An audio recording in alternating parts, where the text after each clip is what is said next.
So, Haider, we've had a couple of these conversations. We've done a couple of these videos. We're getting closer every day to the Breaking Through event on the 16th of April, an event that I think is very much needed at the moment as we go into self-isolation and partial lockdown.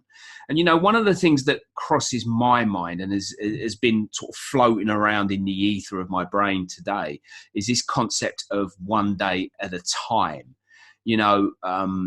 As as many people who watch this will possibly know, but some won't, I used to be a professional athlete. And one of the concepts that we used to use when we were in training camp and stuff like that was this concept of one day at a time. You didn't look at the 3-month block of training because that would destroy you. You just looked at the morning to evening portion of it, this one day at a time philosophy. Very apt today, I would suggest. Yeah. I mean, definitely, this concept brings me back to a story that was told to us by my father-in-law. So my father-in-law is a religious scholar, and because he has different belief systems, he was imprisoned by the ruling party, and he was imprisoned for 8 years, and he was tortured and he was beaten, and not on a daily basis, but regularly. And the thing that got him through that is that fact that he used to put really small segments, sort of hour segments. Right, I've got to get through this hour. And even while he was being tortured, he was thinking, right, I've got to put it down to minutes, a minute, and another minute. So he used to always condense time into small packets of time.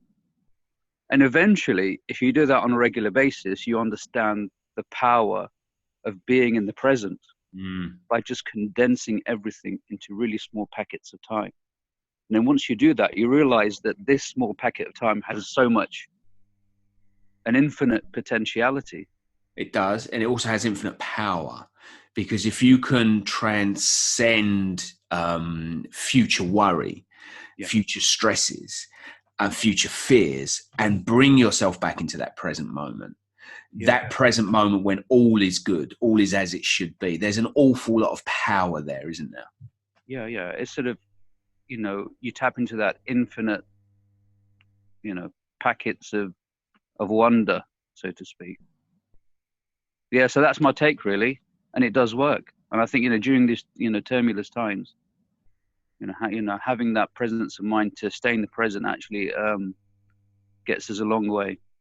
And I think that there's the other side of it, of course, where, yes, clearly we're in uncharted territory. Clearly we've never faced anything like that ever before. And clearly we've not had the, let's call it the conditioning of social media that we've got these days, in which mass hysteria, mass fear, mass conditioning can be conducted from far away now and can ripple through society extremely quickly. But I think that's always been the case, Paul. I think media and propaganda has always been part and parcel of human society. 1,000 years ago, you had the army that would come and tell you, right, close up, right, we got a plague going on, no one's allowed to go out. So, I mean, the methods have changed. And the intrusion is probably greater, but then and the speed, I would say, probably is greater. Yeah.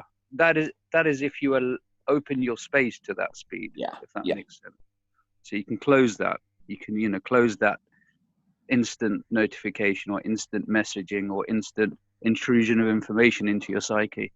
So I think there's always have the ability then to contain. You have the choice. And this is really important, right? Yeah, so, guys have the choice to tune in on the 16th. And I'm going to be there anyway. So I'm going to be there as well. And we're going to have some fun. Look, it's a serious thing, right? We're talking about breaking through, and that means breaking through current conditioning, current comfort zones, current paradigms. And that's going to trigger some people, because when you step out of those things, Well, if we haven't triggered you, we haven't done our job. This is true.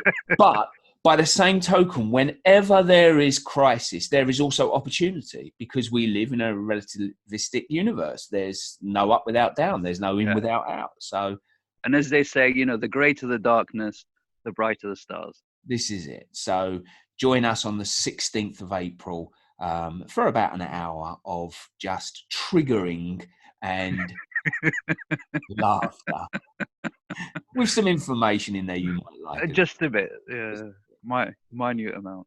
Thank Okay, you my friend. so much. Thank you, guys. Thanks for watching. Very much. No problem.